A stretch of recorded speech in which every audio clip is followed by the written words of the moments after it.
Hey everybody. It is mid-October. We are playing a spooky game, and it is 90 degrees outside. So, cheers. I hope you guys are doing well. Our game for tonight is going to be Love Sam. It is made by the Korean Language Studio.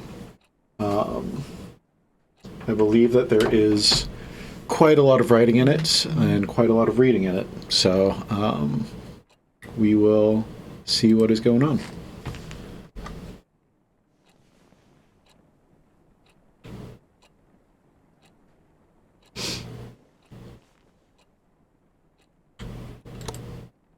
Okay.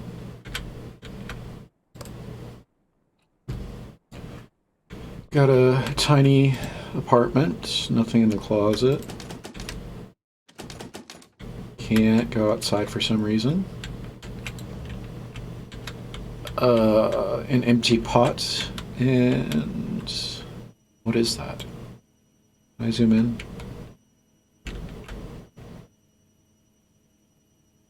It looks like just mustard.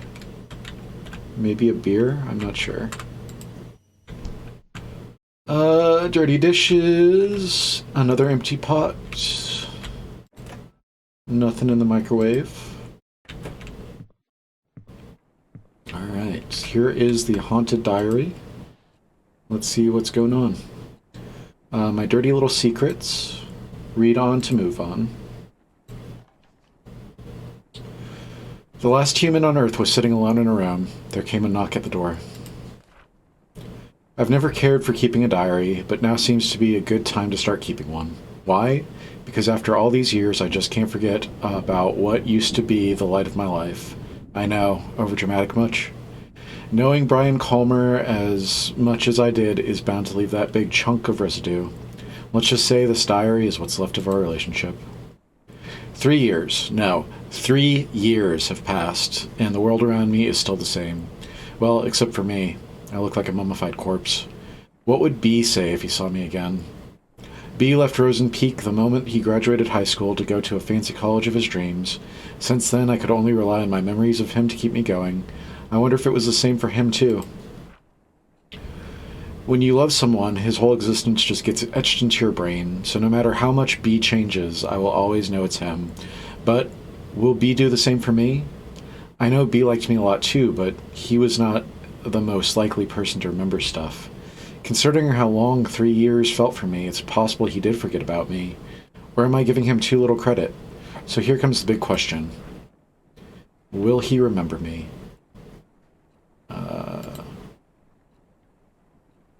Yes.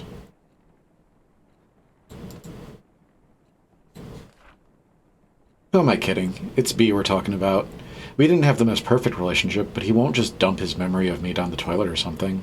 He's too much of a nice guy for that. And don't forget cute. I just hope our time together was meaningful enough to him. Enough to make him cherish even the darkest ones. Speaking of cherishable memories, I wonder what's happened to Joe's Diner. It used to be my favorite place. Naturally, because it was B's favorite place to begin with. If there were two things that were too good for Rosen Peak, it would be Brian and Joe's Diner. 5 stars. Brian Colmer. Home of the best pancakes in the world. Brian Colmer. Things were so much easier back then. B could just go, hey, and I would be like, hey. Nothing but hanging out after that, with some occasional visit to Colton Hill. We had such a good thing going. Will you remember my voice? Will he say, hey to me again? Did time already ruin our moments?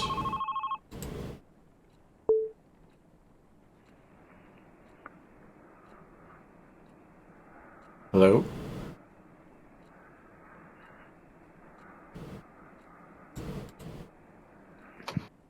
Creepy.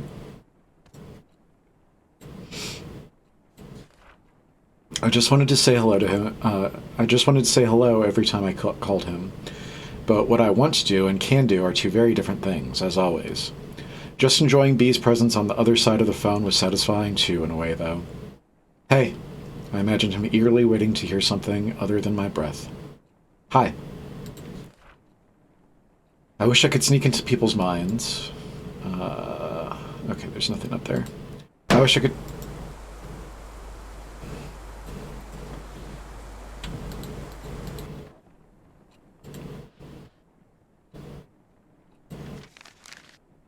August 21st, 2006. That as a debut outfit? I admire your confidence, Sam.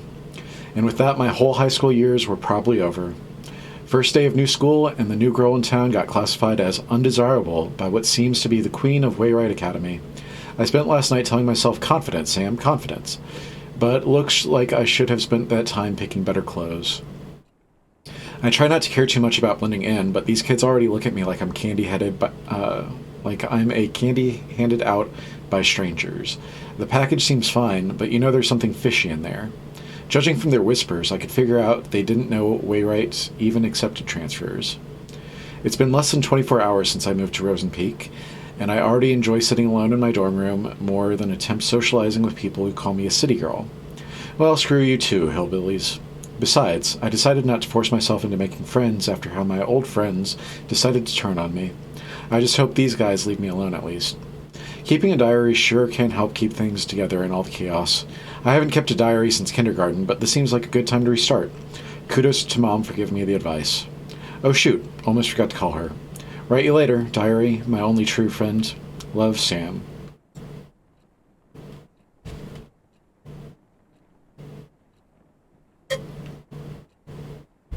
Alright. I wish I could sneak into people's minds, look beyond their eyes just by staring. If I had that power, I would never stop looking through B's window. Will B remember the moment he came into my life? For me, it is as clear as the moment he left. So clear that the downfall of our relationship still cuts deep into my heart.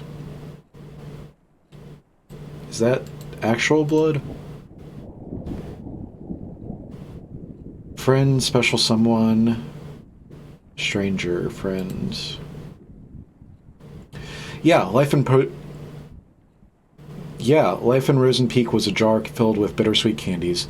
Not exactly tasteful, but I learned to enjoy it. Nevertheless, it's where my heart lies, and lies was shifting a little bit. I guess it's not going to do it anymore.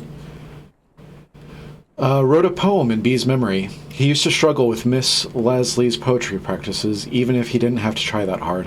Miss Lasley always told us, poetry is not about using fancy words. Let your feelings do all the work. Well, this is how I feel. I stand at his doorstep, heart filled with desire. He rushes down the stairs, heart red like fire. But before his spirit can soar, first he must answer the door. Knock, knock.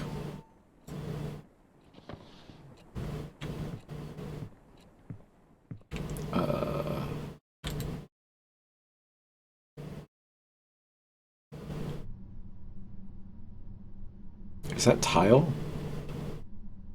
I can't see anything. Kind of looks like somebody standing there.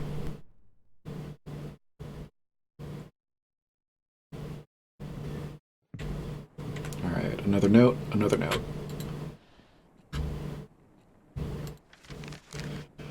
August 22nd, 2006. Stacy is classic. Stacy is a classic. For your information, she's the one who talked crap about my favorite vintage shirt. It's like she jumped straight out of a cheesy teen drama. Blonde, hot, always talking, and a cheerleader. She even has a beefy jock for a boyfriend. I didn't want to start talking shit about someone already, but how could I resist? Every time I get in Stacy's view, triggered an obvious backbite. I'm seriously starting to think she's under a curse that kills her if she stopped talking about someone else. Sadly, coping with her bitchiness wasn't the hardest part of the day. Mom called again. As far as she knows, it's just rainbows and butterflies here in Rosen Peak. I can still remember the complicated face she made when I told her that my application was accepted by Wayrite. None of us were expecting them to approve a transfer request of an 11th grader. Even if she told me she understands my need to move out of the city, I really feel guilty for leaving her alone. You already used up your last runaway chance, Sam. Get yourself together. If not for you, for Mom. Oh, okay.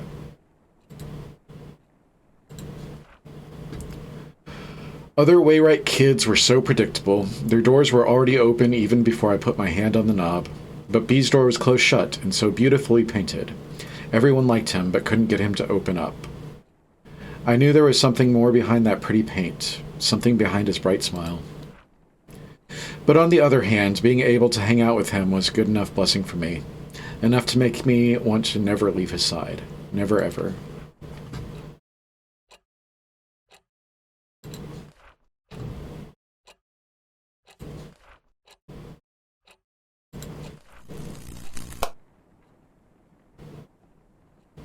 I can't see. Do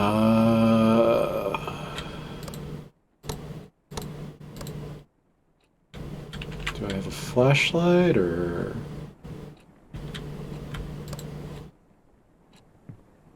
Oh, lamp.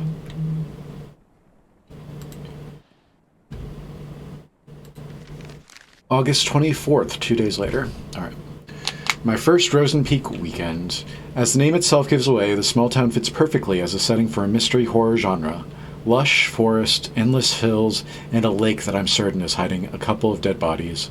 I could pay a visit one day and take some gorgeous shots. As for now, I'm just going to leave those POI on my to-do list, which is already filled with crazy amount of homework. Points of interest. All right. I now know why youngsters of Wayrite will try their best to get as far away from the school as possible after class to escape from choking on the pressure the teachers give them. Even on weekdays, pretty girls like Stacy will have their boyfriends give them a ride, and others make use of the power of public transportation to get to a more crowded part of town. It does feel too quiet with no one left at school, but at least I don't feel as lonely as I was in San Diego. At least I don't have to watch everyone I know turn their faces away like I'm some kind of demon spawn. At least I don't have to be reminded how fucked up things can be in a single moment. Moving on won't be easy, but as long as I keep myself busy, it won't be that hard. As for my weekend plan, I'll just improvise in the morning. Write you later. Love, Sam.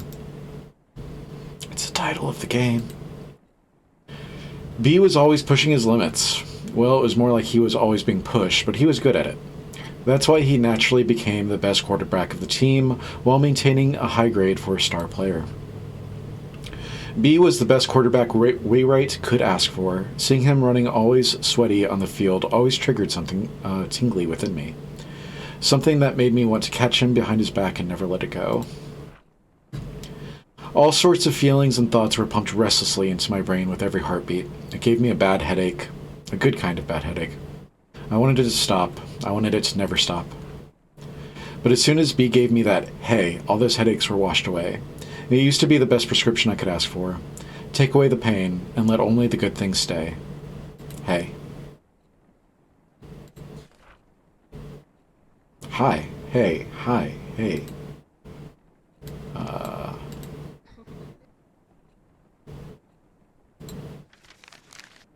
August 31st.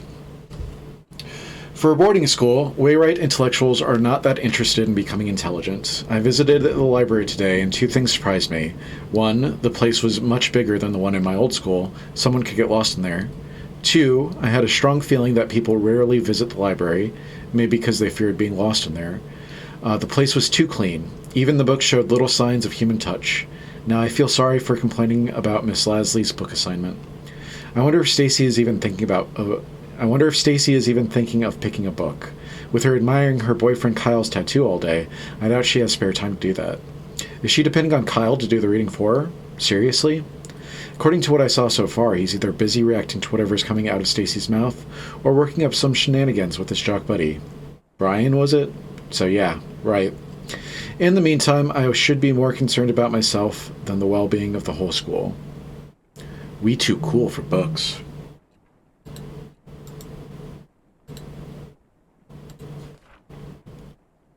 Open those eyes, no need for words, the sweetest love songs, those eyes utters. So turn around and sing for me.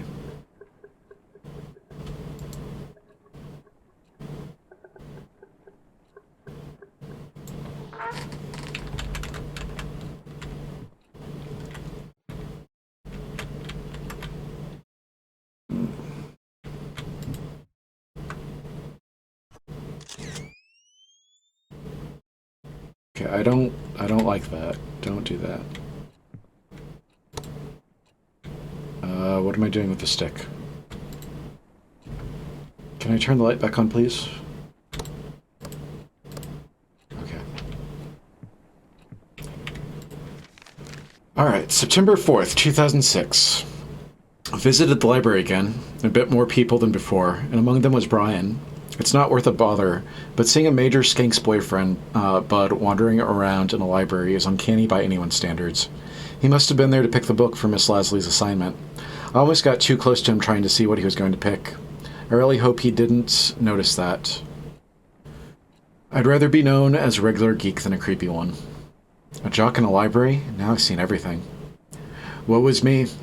Hate to admit, but seeing Brian at the library was today's only diary-worthy event. Probably because it's the only human interaction that didn't give me the sensation of someone talking behind my back.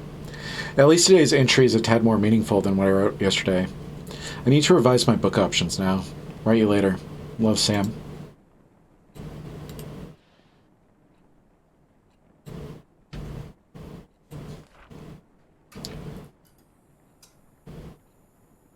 I miss him, even when I'm with him. I see him, even when he is not looking.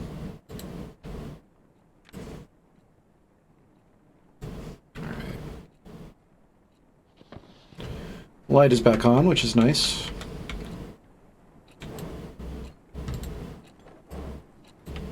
Was it under the bed?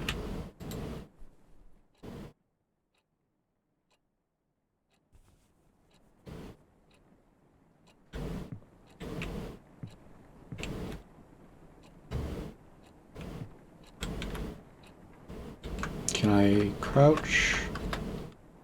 I guess not.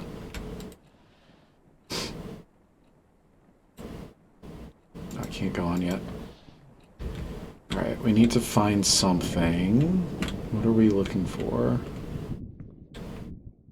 Arrow is gone.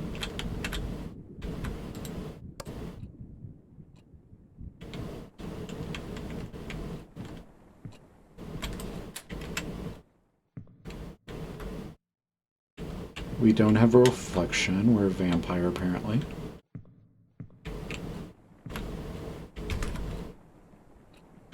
Excuse me.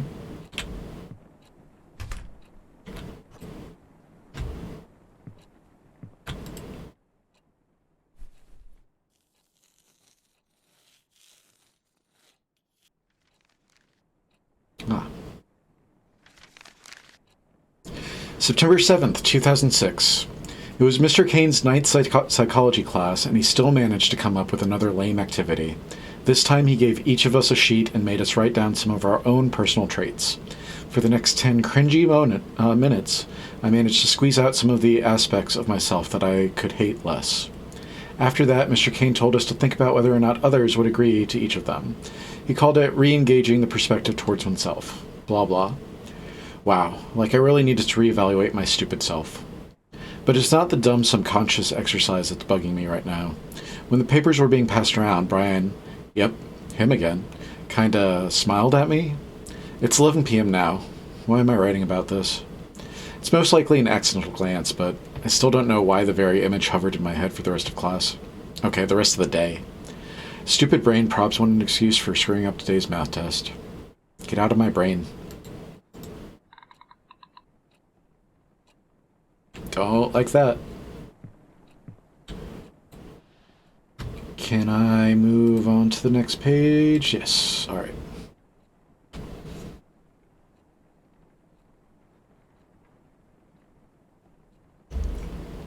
As the time we spent together grew longer, one question kept on growing with it. What does the me in B's eyes look like? Does he see me as I see him? Does he see me as I see myself? Does he see me as I want him to? I screamed in agony, but there was nobody to even hear it. Will others think that I do not overthink? No. No. No. No. No. Yes. No. Okay.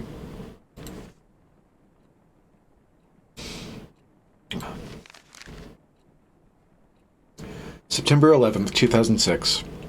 I was returning some of the books I checked out when he came out of nowhere. Hey, anything worth reading? I never thought the voice was aimed at me, but my heart was somehow already skipping a beat. Brian had to tap me on the shoulder to get my complete attention. Sam, right? I saw you going in and out of the library, he said with a buttery voice. It's not like I've been stalking you or anything. I come here from time to time to get the stupid assignment out of the way, so I can focus on my games. He said he couldn't find anything interesting to read, and since all he could think of were comics, he could use some guidance. My mind was still jumbled up from the ambush. All I remember saying is, "How about Misery? Stephen King's works are good enough to get you started." 'Cause boys like any story with blood and breaking bones, right? Oh God. I don't recall how the rest of the conversation went, but I'm certain he said, "See you later" at some point, and I said, "Yeah, see ya." Misery. Real nice, Sam. If Brian didn't know you were a weirdo, he does now. What I did for B. All of them. Because I loved him. Why couldn't he just understand? Others were nothing but poison. I was the only one who truly cared. But B didn't even appreciate the things I've done for him. I never wanted a drama. I wanted a poemish life. A tender, subtle love story written only for his eyes. It's totally fine if no one else gets it, as long as B does. B was always welcome in my world. I gave him the key to it. I can't pick up the key. Even if he lost it, he could always come back to our world to find it. And I think it's a good time to come back now, B. Let's go back to our small world, where I placed my heart at everywhere you loved.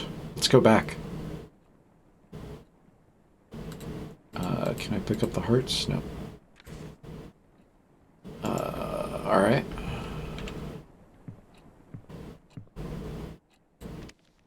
One heart.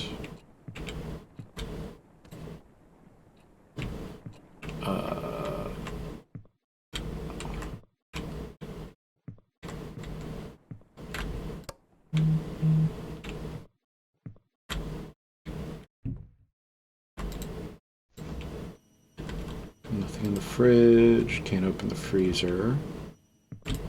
Anything in the closet? Nothing in the closet.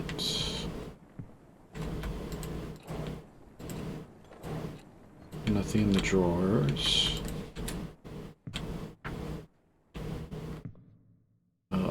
Nothing in the bathroom.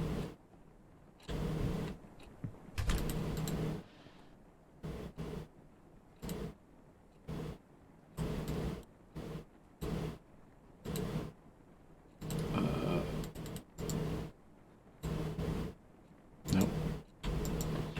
I think I need 3 hearts, but I don't know where they are. Not in the microwave.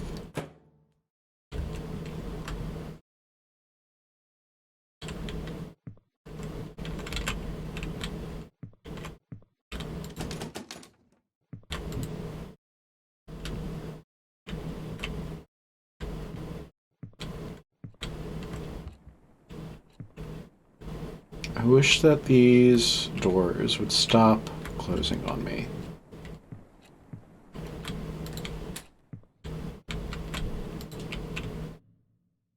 Nothing in there.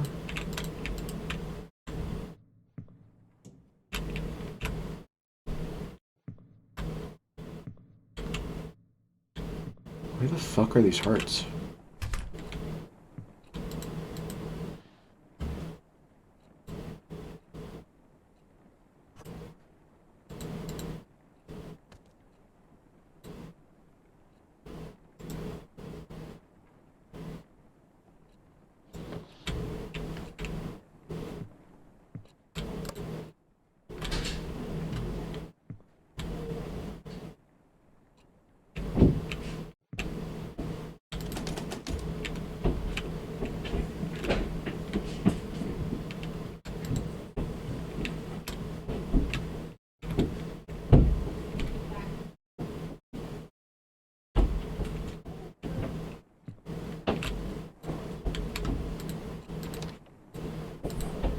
Drawer's locked.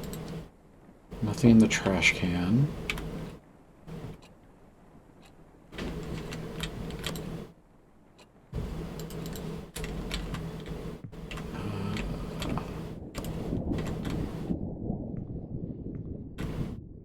Nothing in the bathroom.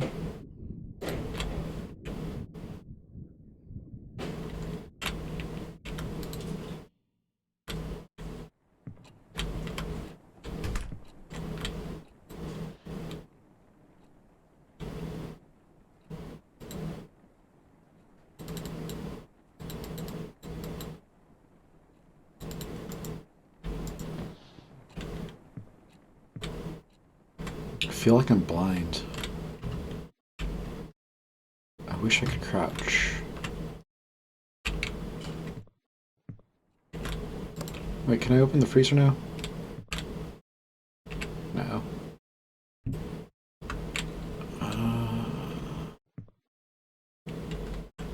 Where?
Should probably get that looked at because it's probably mold.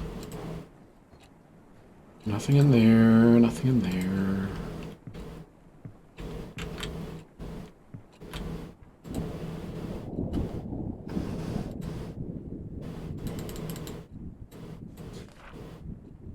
Let's go back.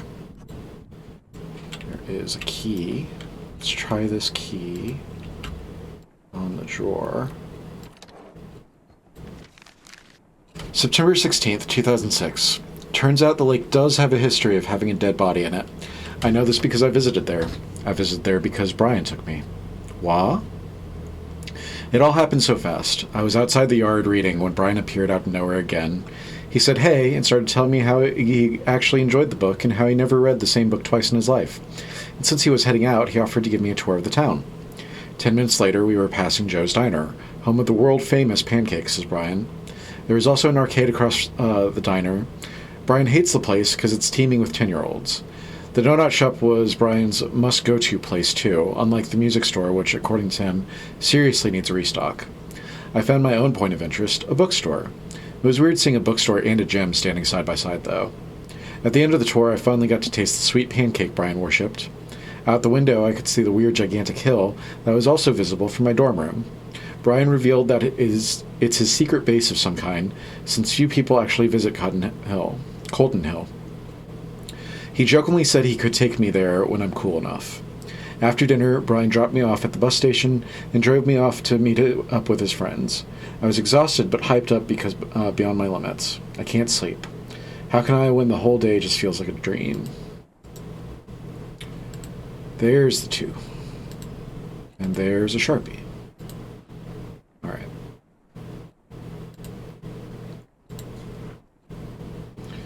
Alright. Joe's Diner. Donut shop. And then Colton Hill.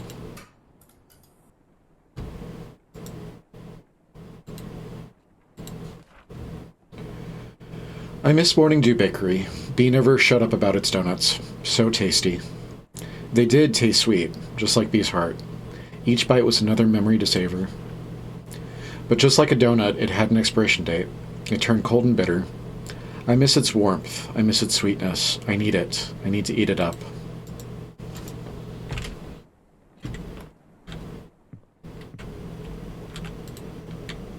Donut.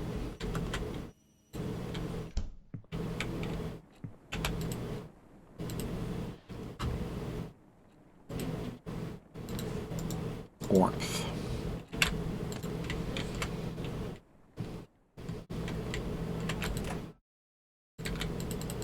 Nope. You're sure? There.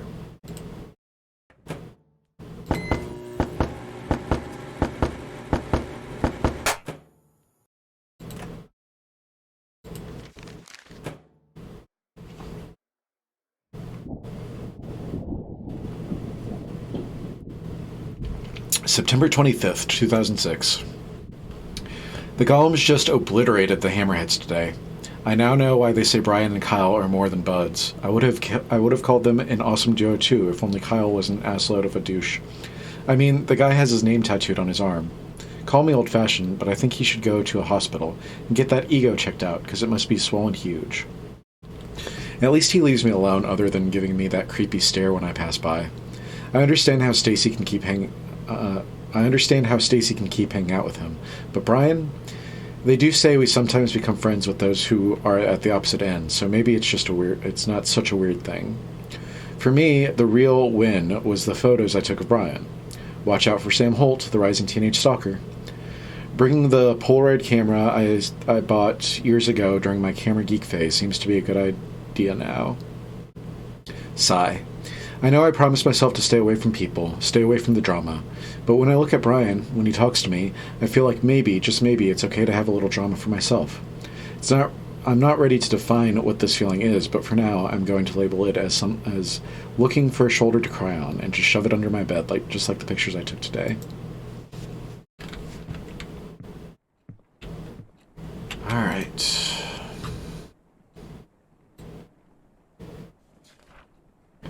I hated every moment I was not with B. I was helpless. Every day I wanted to call him just so we could chat, but I was afraid of what Brian would think of it. It could even hurt his reputation. When I finally worked up the nerve to call, all I could do was listen to him say hello. That was as far as our late night phone call chit-chat could go. I hung up, wondering if he knew who was on the other end of the line. I remember the strong burning sensation that came every time I called him. That red, fiery sensation. Red.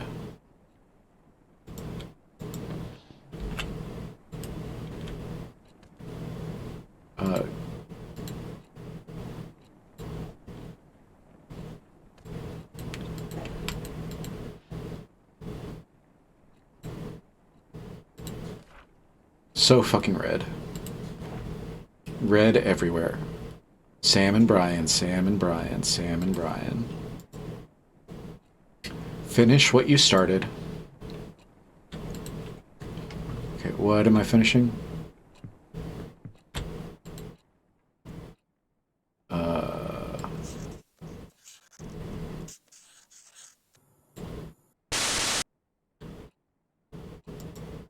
Okay then.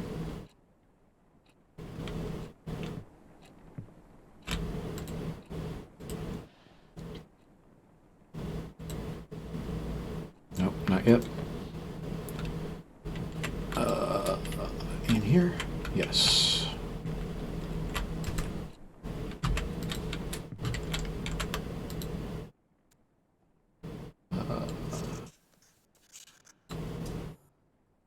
I'm sorry, was that not good enough?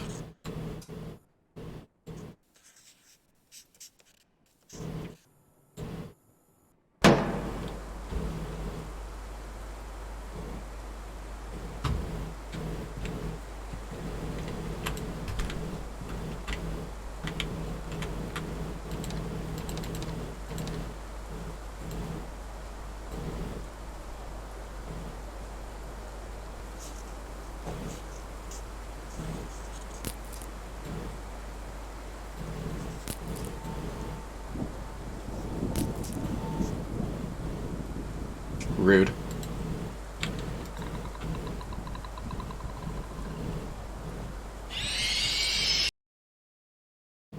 That was an unpleasant noise.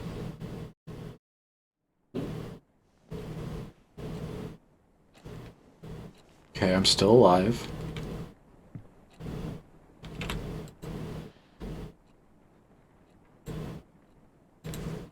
Still can't turn that.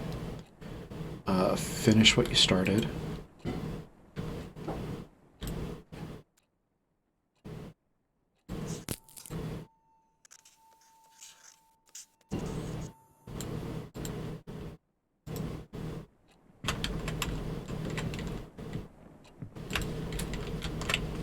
Turn the lights on.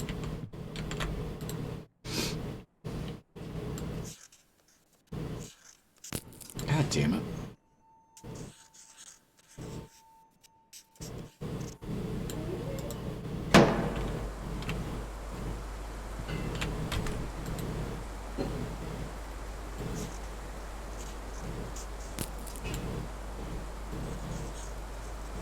It would help if I could see.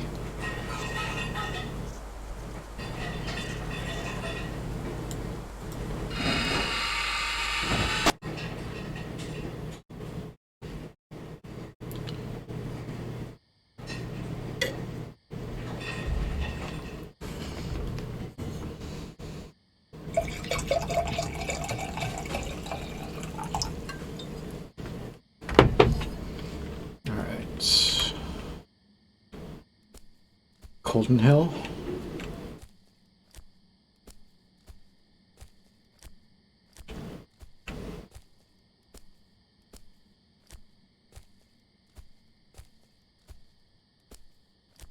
Oh my god, I'll be right back.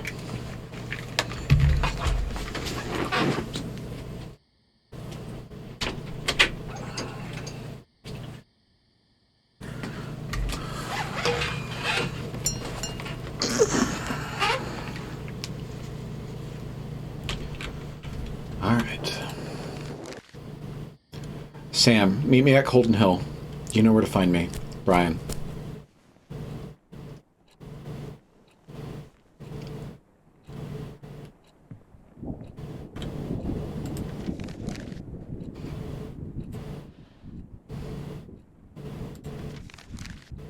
September 28th, 2006. Due date for Miss Lasley's book report is right around the corner, and I'm still not finished. Only if I wasn't too disturbed. Normally, I wouldn't bother reading a teen romance story, but for some reason I thought, hey, why not? The premise for Mingled itself is pretty generic. Jenny has a huge crush on her childhood friend Michael, but she can't get Michael to think of her as more than just friends. She reaches a conclusion that it's just because all of the girls, it's because of all those girls around him. So she starts making a list of all the basic girls who also have a crush on Michael. What she's planning to do with the list is yet to be revealed. If I can finish reading the book by tomorrow, I'll be able to finish the report with enough time for revise. Book report equals A+. P.S. I wonder how Brian is doing with his assignments. Why am I interested? Because he's been asking for my help with some of his works, and I gladly agreed to. Why would I do that? Because by helping Brian focus on his practices so he can bring more trophies to our beloved school, it's safe to say I'm part of a bigger cause. Not like I'm doing this for personal reasons, right? I wanted to read Brian like a book, peep into his beautiful head.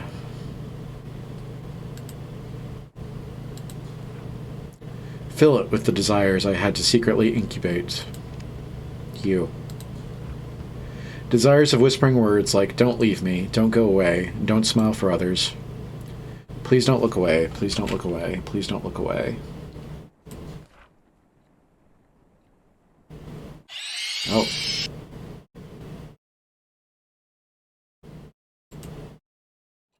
Hello?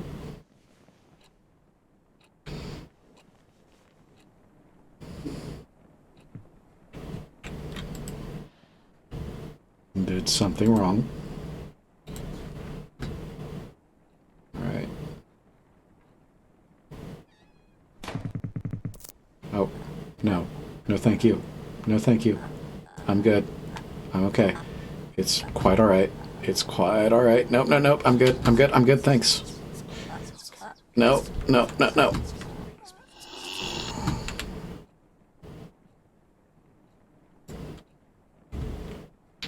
Lamp. Nope.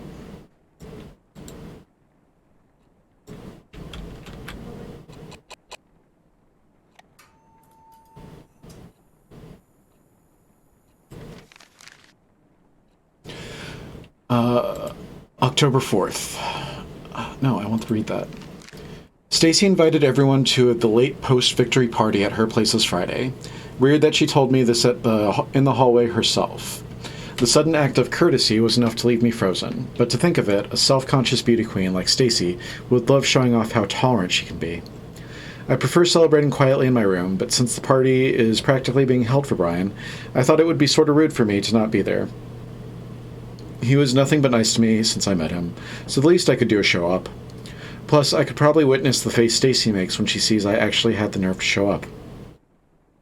Maybe, just maybe, I could even piss her off if I managed to strike a conversation with Brian. In Omega hanging out with an alpha, Kyle would be busy comforting Stacy, fuming about how I mess up her ecosystem. No peer pressure, Sam. Just clean drinks and hopefully some casual talk with Brian. What could possibly go wrong? Like staring into closed eyes, I could never know if B knew I was looking at him. Did he even know who I was? Did he even know I was there? But maybe he knew, but simply didn't care. The only thing looking back is my decaying sanity. I wanted to look away so much, but what's the point when the stench is still there? I started to think the only way to get B's attention was to throw myself off Colton Hill. How did I come so low? All I wanted was a chance to show how I feel about B without any noise getting in the way. I still could have had some peace with Brian despite all the shit I had to deal with. Brian was super likable. Everyone liked everything about him. They couldn't stop smiling when Brian was talking. The smiles they gave him made me want to puke. They smile as if their relationships with Brian mean much more than the one I have with B. And yet, I was the only one left with a broken heart when he left Rosen Peak. B was so determined about leaving that being a star player wasn't enough for him. B needed to be a fucking model student. Nothing says pick me to college admissions like a spotless student record. He can't just shake up my world and leave.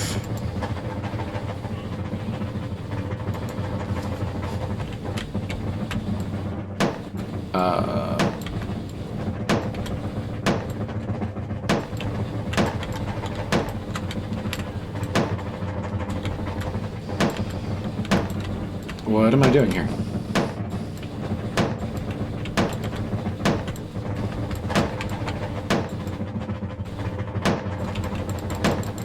Oh.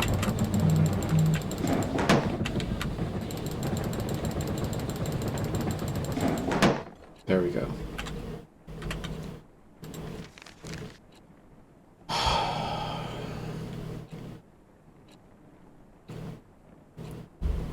Suicide suspected in the death of missing teenager. The girl of 17 who was found dead at Colton Hill likely ended her own life, police says. Sam Holt, a transfer student of Wayride Academy, had been reported missing for 6 days until Rosen Peak authorities discovered her body in the forest. Due to days of heavy rain around the time of her death, the investigation on Miss Holt's death faced a few challenges. However, interviews with school faculty members and its students led to the possibility that she threw herself off the cliff of Colton Hill after months of rejection from her peers.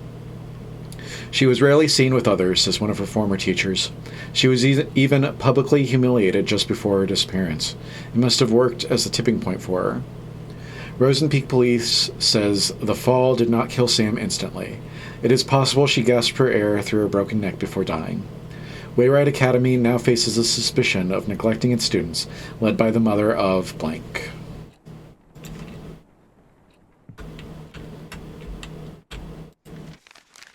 October 7th, 2006. Oh man, everything's gone wrong. All my senses are screaming in pain. I don't even remember drinking any booze. The pain only escalated the moment Brian texted me, "You feeling okay?" No, I was not okay, and why is Brian asking me this? Did I do something to him? According to Brian, I went from being quiet to crazy happy and cute. His words, not mine. Real quick. I was so close to being the center of the party that he had to bring me back to the dorm. Why can't I remember any of them? Congrats, Sam. You've reached a new low in life. Shit. Is this it? Is this how I die? I sincerely asked Brian if there was a good place to kill myself. He said, maybe now is a good time to show you my secret hideout, since I passed the test by showing the whole school a different me. Is he seriously going to take me to his Colton Hill hideout? Tomorrow I'm going to the so-called most romantic place in Rosen Peak with Brian. There's something in my head that's keeping me awake, and it's not hangover.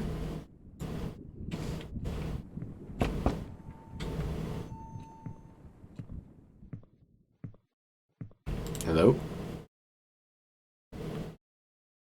Pizza? Bathroom? Hello?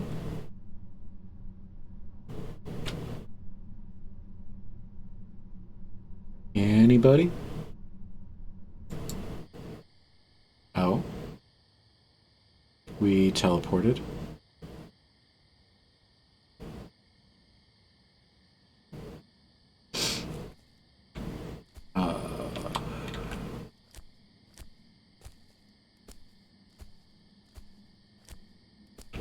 There's Sam.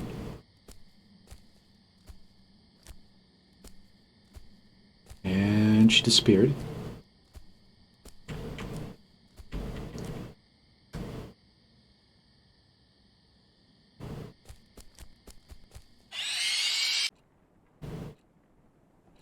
Okay then.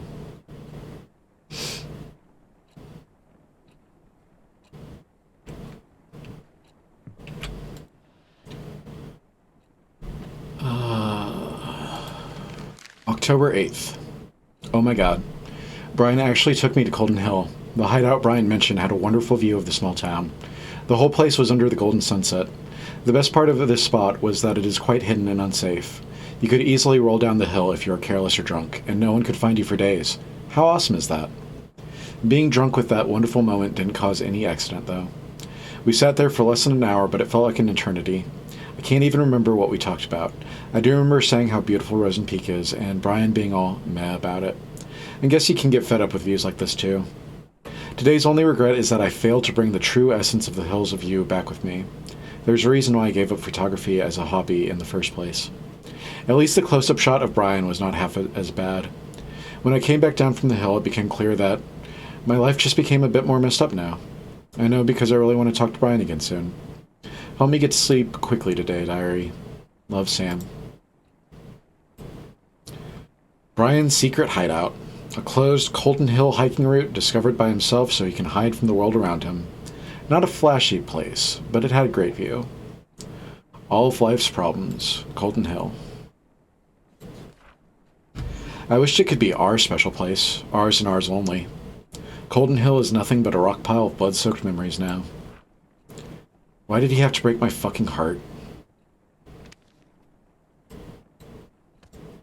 Was I just one of his many friends? Maybe that's it. That's why he wanted to leave even after I told him we won't be together anymore. He thought he was too good for Rosen Peak, and me. To him, I was just a background in his picture. I really wish you would stop doing that. You don't deserve a face. I don't have a face. October 10th, 2006. The book report was finished... Psycho.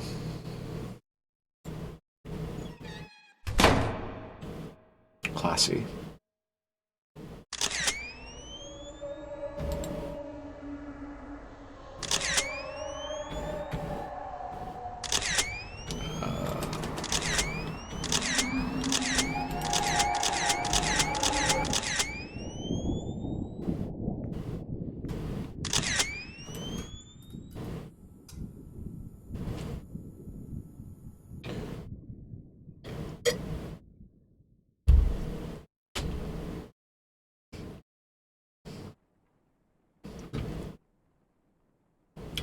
Hope you remember how to take a picture.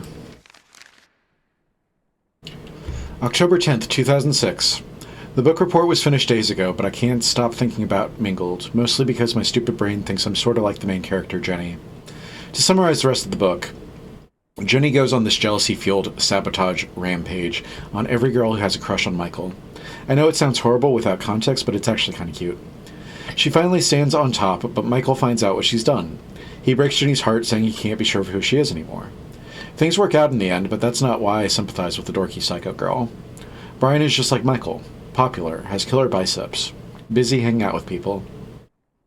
I can't see what he wants because of all the noise around him. I know he wants to go to college, but what about beyond that boring stuff? What kind of person does he like?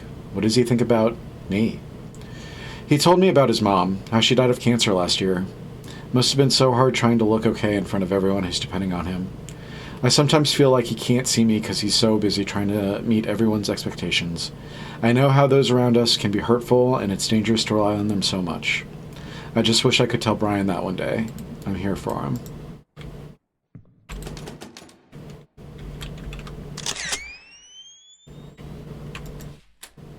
Oh.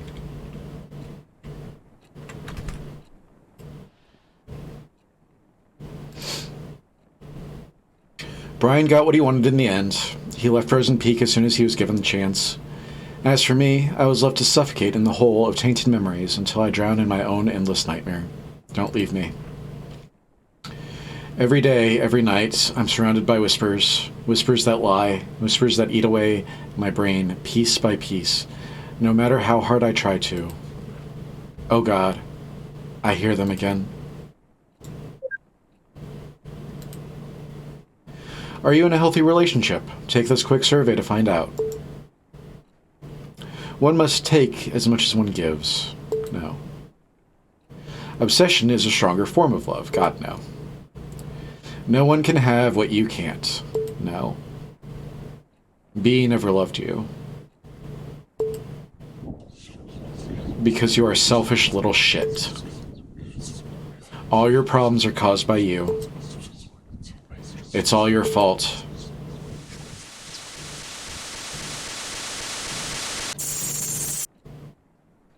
Your survey results. Lies. Are you in denial? Are you regretting? Or maybe you forgot who you are. Hey, someone's calling you. Ring ring. It's you.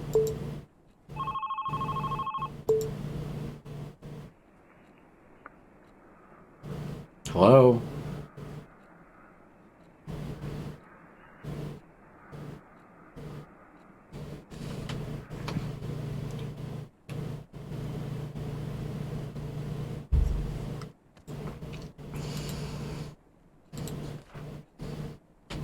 It's getting worse.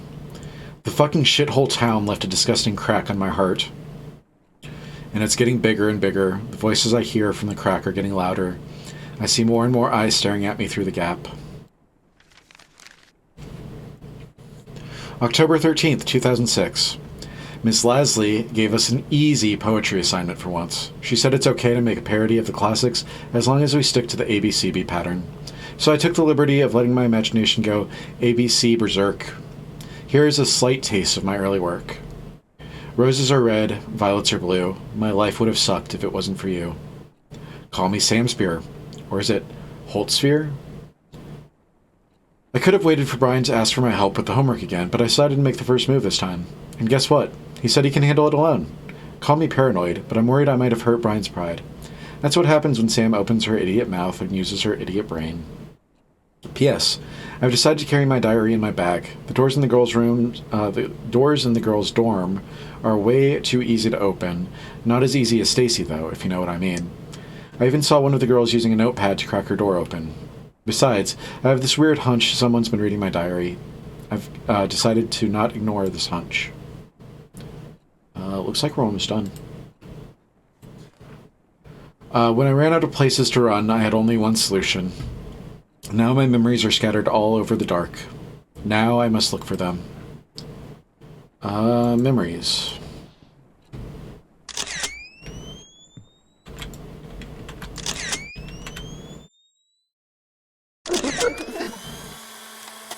Alright. I cherish your smile.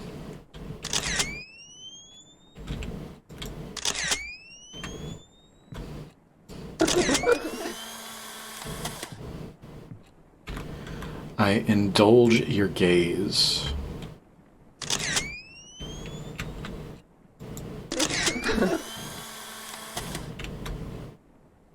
Keep me forever warm.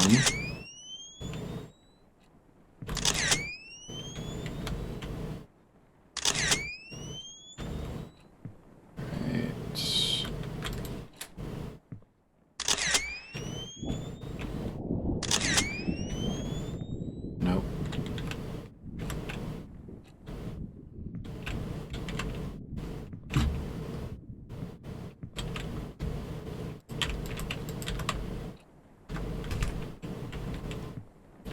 Alright. Kitchen.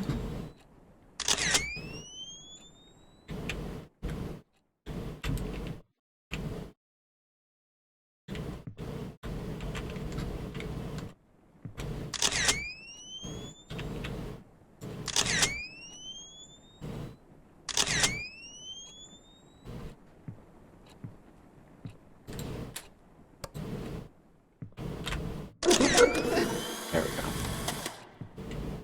Had to be dark. Alright. What do we have?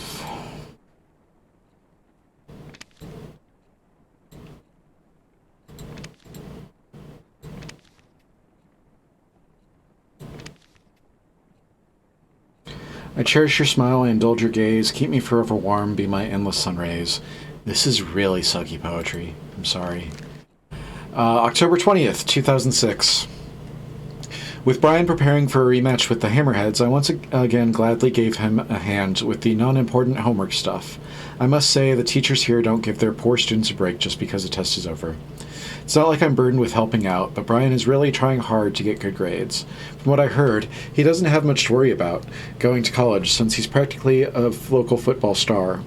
Maybe his pushy police chief dad raised him to be an overachiever. It's funny how a model athlete like Brian got friends like Kyle who always find excuses to pull him out of school. It's unfair, really. As long as you are a sports star, you'll end up with douches like him, no matter how nice a person you are. I don't speak with Kyle much, but I don't need to talk to know what he's like. First of all, his girlfriend is frickin' Stacy Lannings. The stare he gives me when I pass by is enough to creep me out for the whole day. It would be lucky if Stacy didn't come along and start yapping about how Brian is out of my league. She has Kyle to play with, so why would she even care? Like, ask your boyfriend out for a drive, jeez. Have a nice life with him so Brian can stay out of the poison he does not deserve. Back to the bathroom.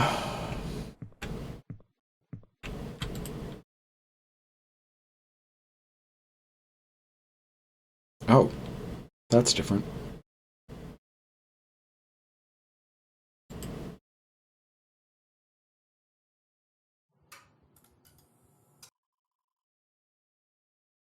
Hi there.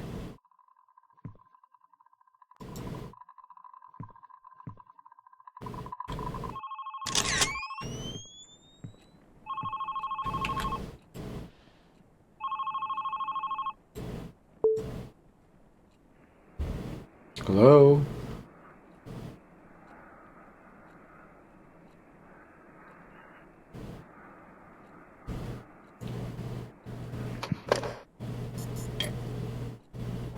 Okay, dude.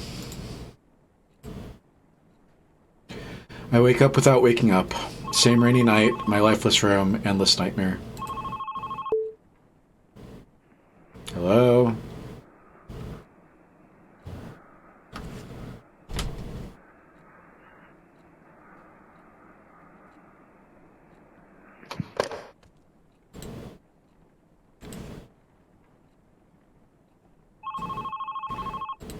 Can you go away?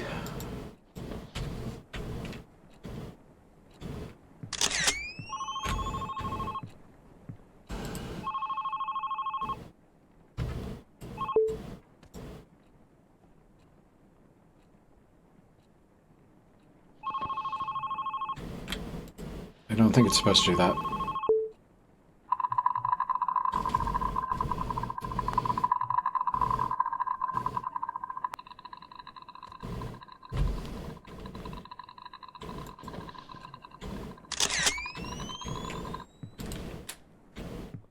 Oh, hi.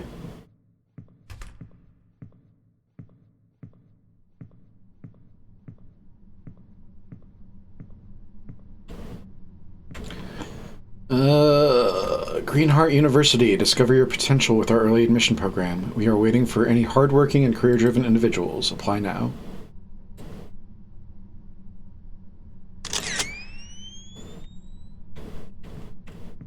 What the fuck are you smiling at?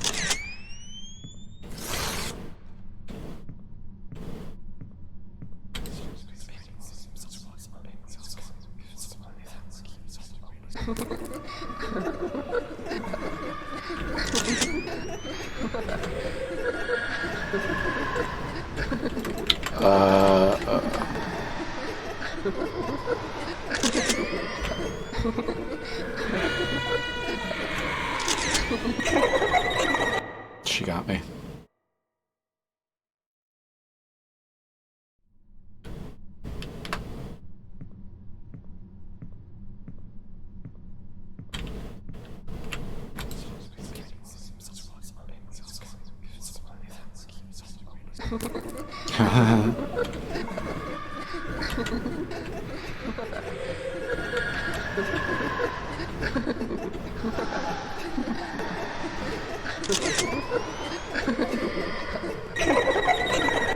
Damn it.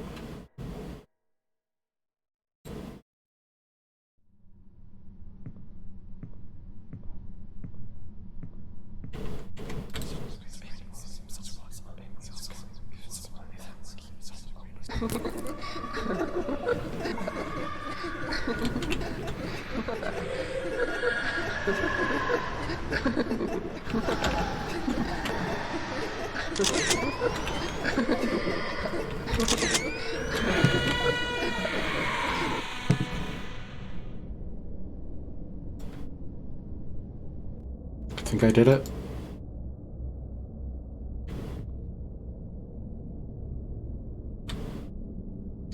This is for B.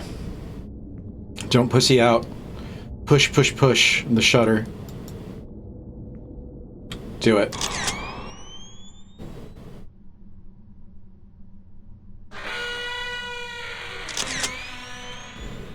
Hello?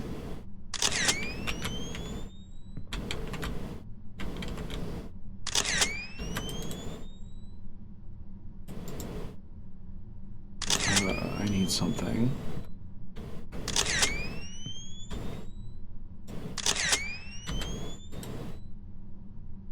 All right.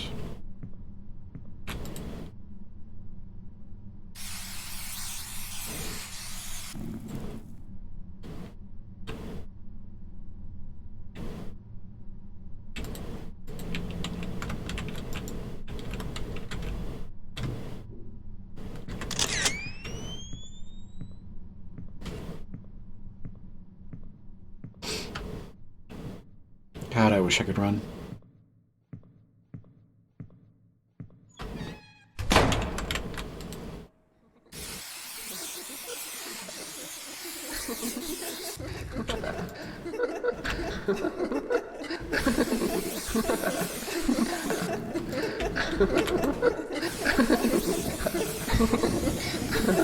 Come on.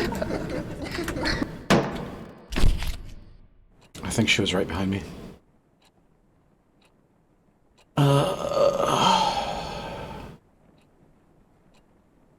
Dude, maybe you should, clean up your apartment a little bit. Maybe, take a magic eraser to the walls or something.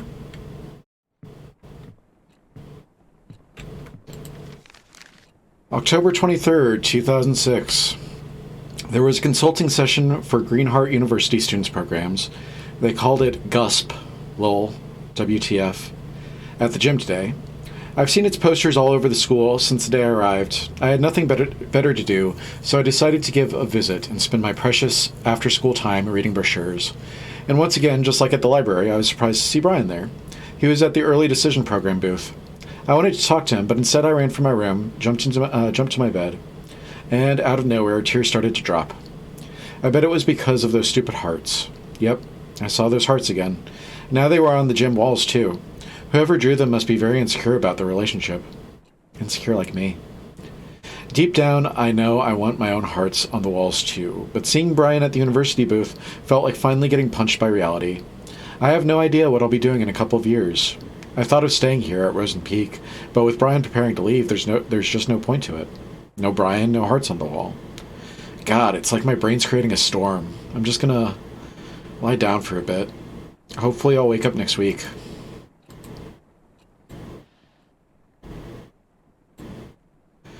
My life is nothing but a repetition of waking up with nothing to live for. Not even a false hope to look forward to this time. Long time ago, when I finally got to accept my feelings for Brian, I thought everything was going to change. But every day it was still just like every day. He was still a school star.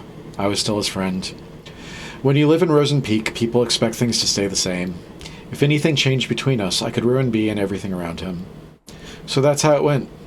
Nothing changed when my whole world burned. I kept telling myself maybe after graduation I'll be able to express my feelings for him. I let the fire in my heart eat through my soul and body. I called myself a coward. But I chose to keep what little I had to enjoy. I was a poor kid crawled up in his bed. Her. Poor? Do I really deserve that charity title? Am I really the victim of all this? Who is here to judge me anyway? It's all over. Everyone left me. So why do I have to feel like I'm being chased? Like somebody's always watching me? Like someone's always trying to judge me? How did the invite go? She in or not? Oh, she's coming. Dorks like her can't say no to a party like this. Sweet. Time to give her the drama she wants so bad.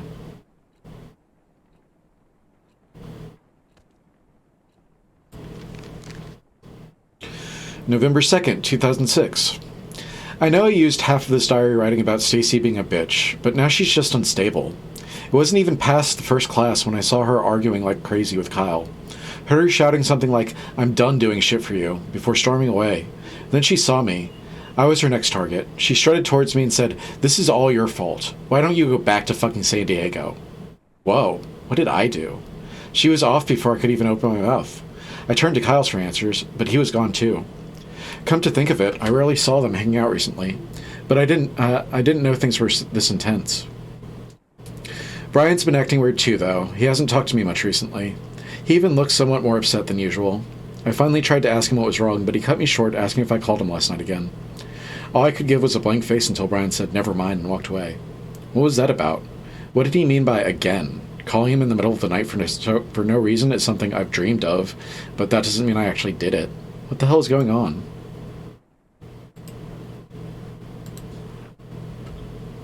It's because of her. The moment she came into our lives, what little I had to enjoy started to crumble. Only bad changes happened in my life, no matter how hard I tried to protect it.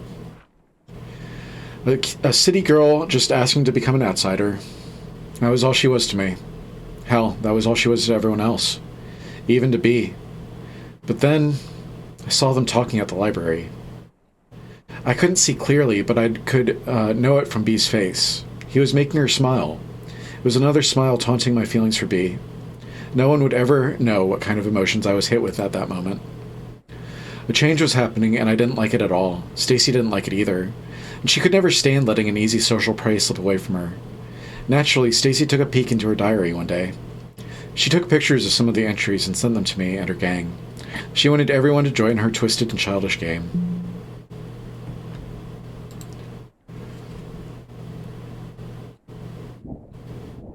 Bummer. Was hoping to do nasty stuff to her drunk ass. Still can't believe Brian had to take her away like that.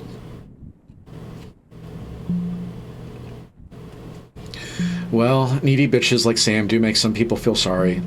She did mention something about her dad in her diary, but she has some nasty daddy issues too.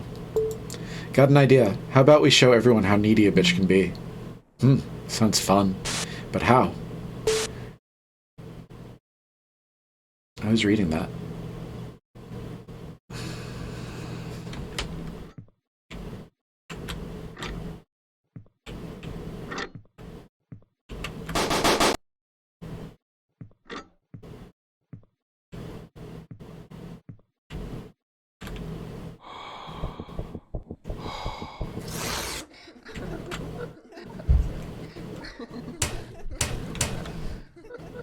No thank you.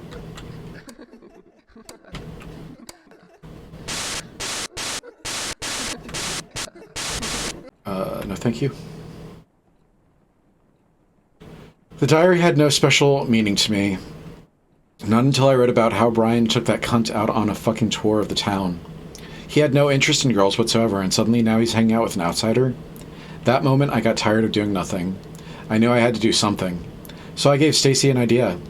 It was going to be easy. Spike her drink, get her wasted, and humiliate the shit out of everyone, out of the city girl in front of everyone. Only then would she know her place. It could have been so simple. Only if B didn't get in the way. November 6, 2006. This is what is. I don't even know how to describe what happened this morning. This is fucked up. My hands are shaking again. It started when I opened my locker and something poured out. For a few seconds my brain was cut off from whatever was happening. When I finally looked down, there were dozens of pictures scattered on the hallway floor. All of them were pictures of Brian with gibberish written on them. The whole school was at the hall. They looked at the pictures, then at me, and then at the pictures. Brian was there too. The face he gave me, the face of disgust. He turned away and left. He didn't even say anything. I tried to chase him, say something, anything to him. But the floor started spinning and people started whispering, like they knew what was going on. The air soon began to choke my throat. I swept what was on the floor and ran off to class. Of course, Stacy must have something to do with this. I looked for her, but she was nowhere to be found. The rest of the day was about nothing but avoiding eye contact with anyone. I can't sleep. Brian's not answering any of my texts. There's no one to talk to.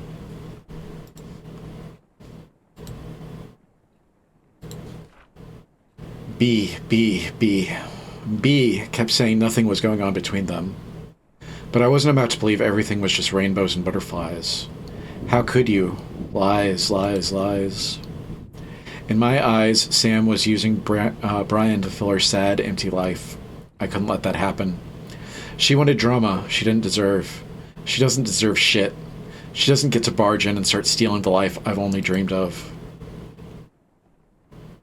Stacy kept doing what she does best, digging into other secrets. She sent pictures of little shit's diary pages to me. That's how I found out about their little trip to Golden Hill. It was our hideout since first year of high school, and her presence turned it into fucking nothing. How could B do this to us? The only way to break them apart was to show Brian what a creep she was. I kept reading the disgusting words she wrote on her diary. Bar. At the same time, I felt something, a reminder of how I felt when I fell for B. How it felt so right and terribly wrong. Screaming into my pillow never helped with making the feelings go away. Did you find the diary yet? Babe, I think you're taking this too seriously. Did you find it or not? I think she knows I'm sneaking into her room. I can't find it anywhere. Babe, don't you think you're too obsessed with breaking them up? You're giving up now? Forget it. Please, babe. Maybe Brian doesn't even like the girl. I said forget it. What am I doing? I'm so tired. November 7th, 2006. The school counselor called me today. Mr. Ferns asked me if the rumors were true. Rumors that I've been leaving heart drawings all over school. Rumors that I've been stalking Brian. At this point, the whole school must be out of its mind. I didn't even know the letters in the fucking heart spelled S and B. And what, just because the initials are S and B, suddenly every name that starts with them are either Sam or Brian? And guess what even crazier words are on the streets? Sam Holt, the daughter of a child molester, craves forbidden love. How on earth did Stacy find out about Dad? Why would she do so much to fuck up my life? And where the fuck is she? Is she... You know what? I'm tired. I'm tired of waiting for Brian to listen to me. I'm tired of looking for words that describe this fucked up situation. I can't believe I have to go through this again so far from home, and so soon. Brian, please. Please say something.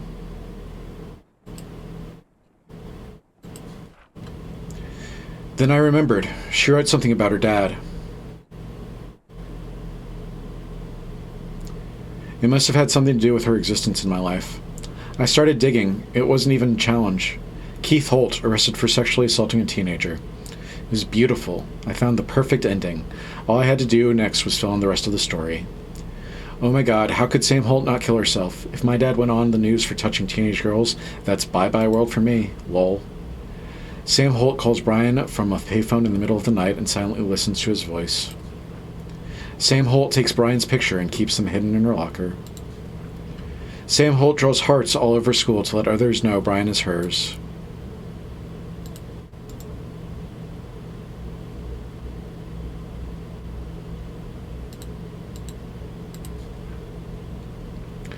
A needy city girl with serious issues. She was just a disaster waiting to happen. No one, even Brian, could think otherwise. I made all the preparations while Stacy spread the rumors I created. It was never easy. I once almost got caught taking a picture of Brian using the restroom. But I kept going. Every picture I took was a love confession I could never make. Every heart I drew was my sacrifice for him. And in the end, I got what I wanted. When enough suspicion piled up on Sam, I stuffed all the pictures I took into her locker. It was a happy coincidence that Bea was there to see the spectacular unfold when it happened. It was over. Things were about to turn back to normal. And then, Stacy's drama-filled head exploded. Hide.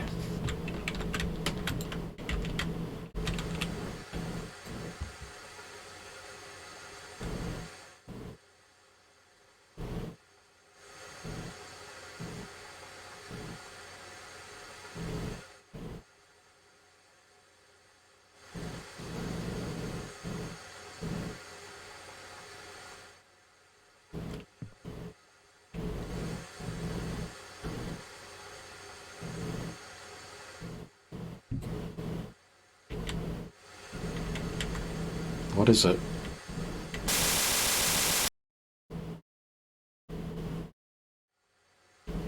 Yeah.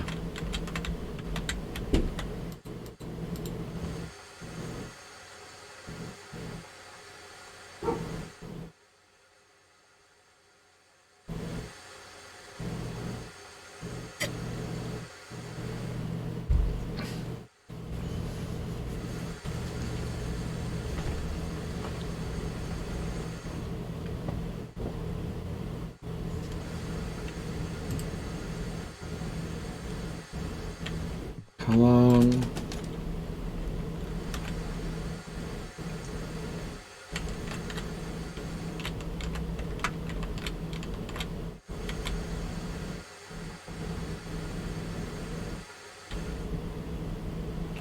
Maybe you can never, maybe you can run forever.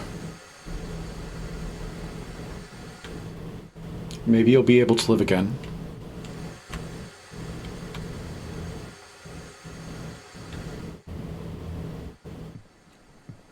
Oh.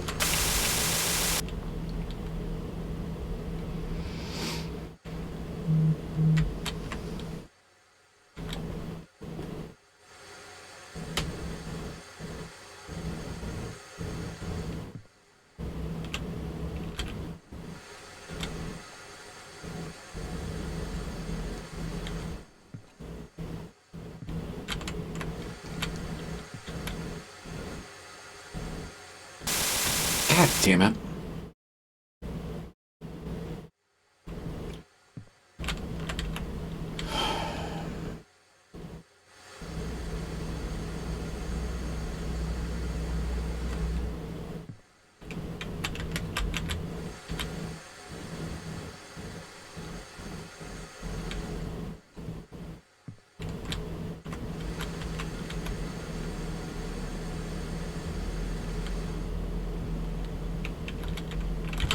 There. Finally move on. Lol, JK, you're gonna die.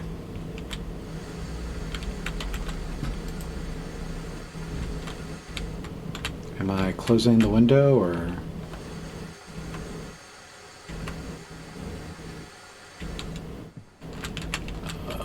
I can't get close to it.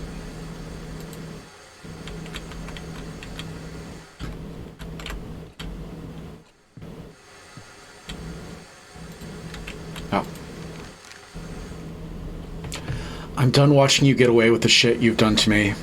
Did you really think I wouldn't find out? That you've been using me to break Sam and Brian apart so you can have some fun with her? Well, I had my share of fun when I told Brian what you've been doing. You should have seen the face he made when I got to the part of you drawing those hearts all over school.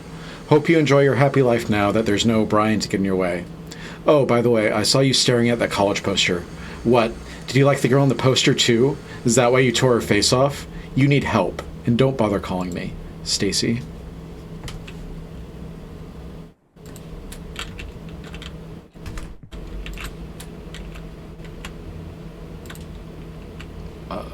Where is that? Nope.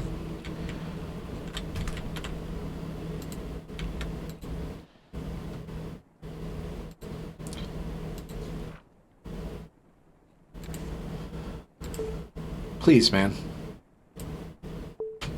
Stacy got it all wrong. It's just a misunderstanding. I was just trying to prevent Sam from getting into your head. Please, B, don't do this. Text me back, please. The day Stacy told Brian was the last day he talked to me. He was so angry at me. He would never understand what I did for him. Typical. So fucking typical. Again, I was left alone to suffer. This time, someone had to pay for it.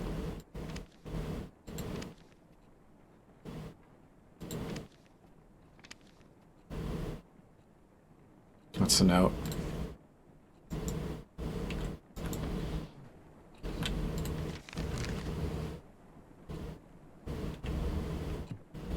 Oh.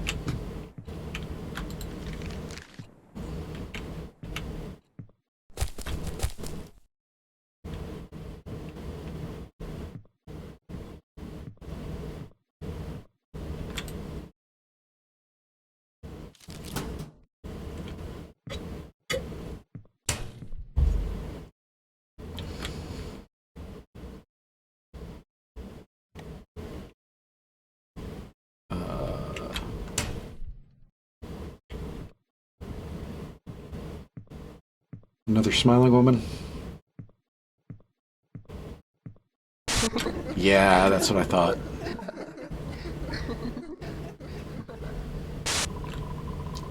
No thanks.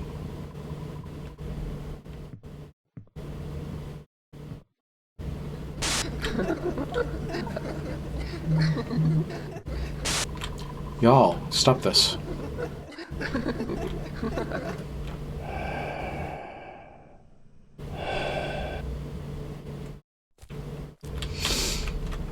All right.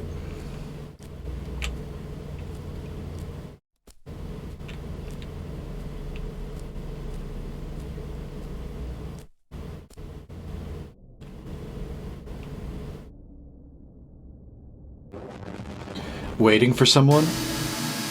Kyle? What are you doing here? I knew you couldn't stay away from him. You know you don't deserve him. I don't know what you're talking about. Our lives are ruined because of you. Hey, don't come any closer.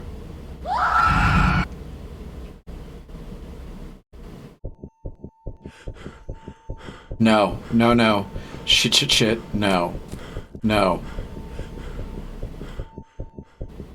The note. It's in her bag. Must get rid of it. There's a stick. Use the stick to get the bag.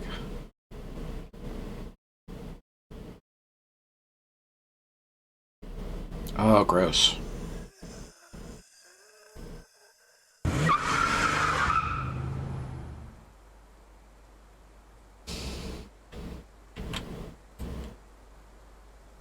Gonna burn everything.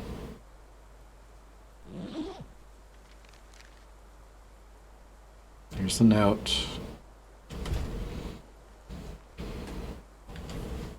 Here's the diary.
It was an accident.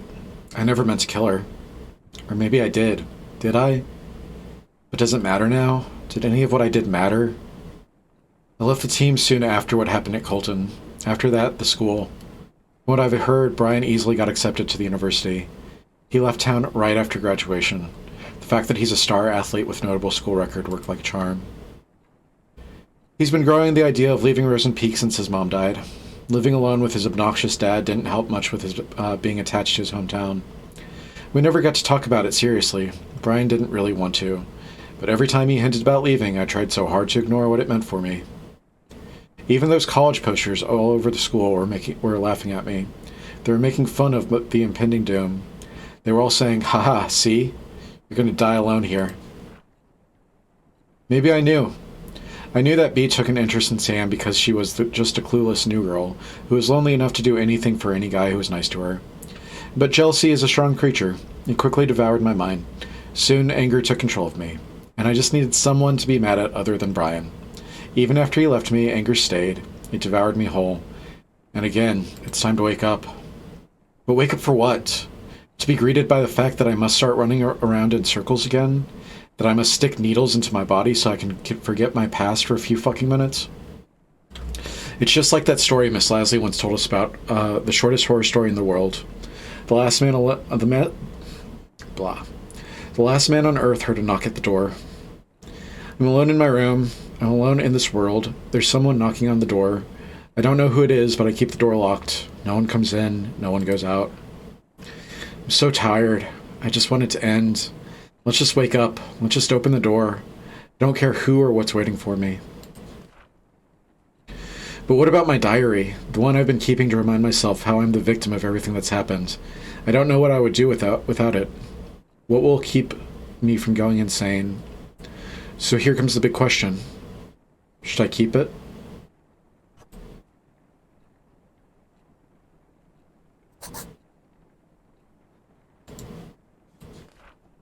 Fuck it. I'm not giving up the only thing that's left for me. Nothing's my fault. I'm not letting go of anything ever again.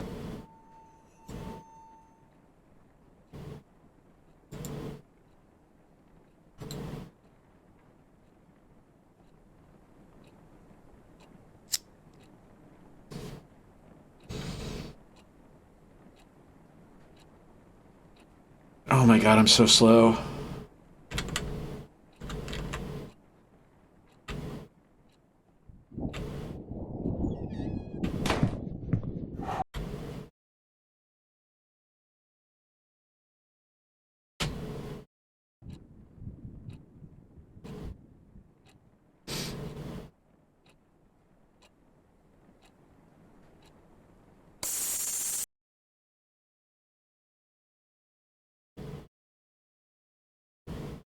It will never end. Game by Seiyan Choi. Thanks for my friends of the KLL for their support. Without you, this wouldn't have been possible. Shout out to Unreal Engine, Audacity, Blender, Krita, community. Thank you for playing.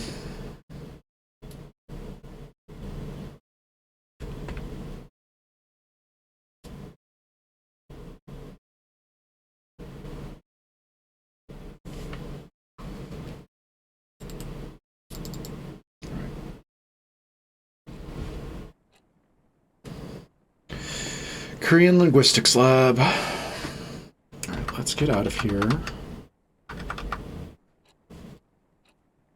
Quit. Write you later. Alright. Nope, not video capture, camera. There we go. So that was Love Sam. That'll be our second game for Halloween. Next week I'm thinking about doing Anatomy. We'll probably do Kitty Horseshow's Anatomy. I'm still not sure what I'll do to end off the series, but we'll think of something. But yeah, I hope you guys are doing well. I'm going to sign off. You guys have a great week. I'll see you next week, and I love you.